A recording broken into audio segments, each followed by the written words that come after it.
that sometimes progress isn't just moving. That stillness has more to do with progress than running 15 miles an hour. And we're back with another daily reflection on the Daily Vedantic. My hair seems to be doing its wavy thing. Oops. Today's episode and the reflection that I've been thinking quite a bit about lately is on the virtue of listening. Mother Teresa was once talking about her prayer life, and a reporter asked her what her prayer routines were. She said that she prayed about an hour a day, just prayer, silent prayer for that hour. And the reporter said, "What do you say during that hour? How do you pray?" And she said, "I just listen." And the natural follow-up was, "What does God say to you?" And she said, "Mostly, he just listens." Listening. In our Western 2024 modern culture, really has been the case for the last maybe 200 years, industrial culture, where it's just the flip of a light switch to get 24-hour light, to make one more widget, to produce one more thing. We constantly think about impact, change, transforming from who we are to who we want to be, something that we must do.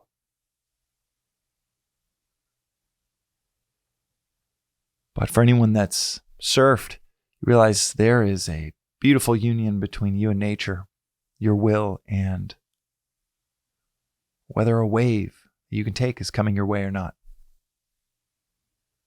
Or even more so, waiting and waiting and waiting for the ideal wave. Not wasting yourself on really shitty waves or paddling around like crazy, trying to make waves when there aren't any, tiring yourself out to where when a good one comes, you're too exhausted to take it. That waiting, that patience, that wave selection, which we've done an entire episode on previously.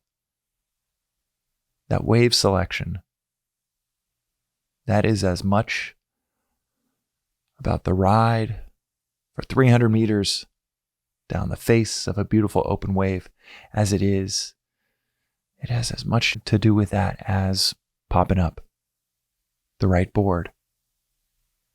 That waiting is integral. There's a virtue within Vedanta of maunam, silence. And it's not just silence of shutting the mouth and not acting. It's not renouncing speech.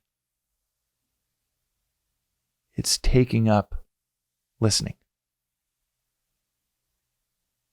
Shakespeare said, "Give everyone thy ear, but few thy voice." It is prioritizing silence of one's speech because of the messages all around us that can be heard when we make that deliberate choice.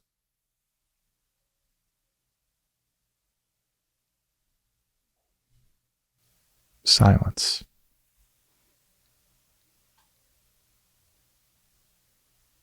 It can be beautiful music when you know what you're doing it for. It can be the most powerful form of prayer.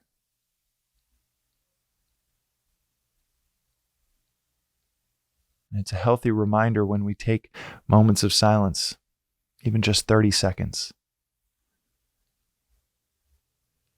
that sometimes progress isn't just moving, especially, quite literally, if you're moving in the wrong direction. Sometimes gathering yourself to stand still, to listen, observe, increase our awareness of where we should be headed, where we should be pointed towards. That stillness has more to do with progress than running 15 miles an hour.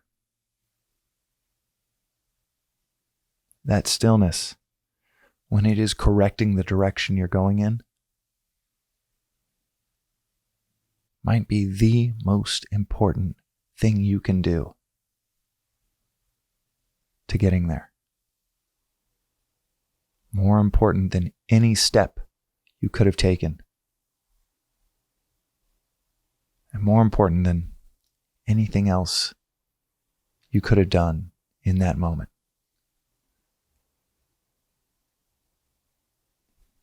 Listening is a powerful, powerful virtue.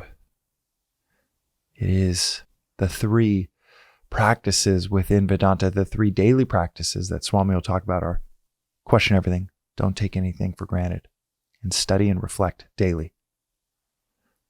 But traditionally, the sequence towards realization is Shravana, Manana, Nididhyasana. Shravana means listening, because this predates the written word. So it was originally described as listening, then reflecting, then experiencing. That sequence starts with listening, which isn't just a prayer, but it is a fundamental practice, a foundational practice towards reflection, then towards experiencing, realization, liberation. It's a foundational practice towards anything, building a business, being a great spouse, a great parent, a great friend. And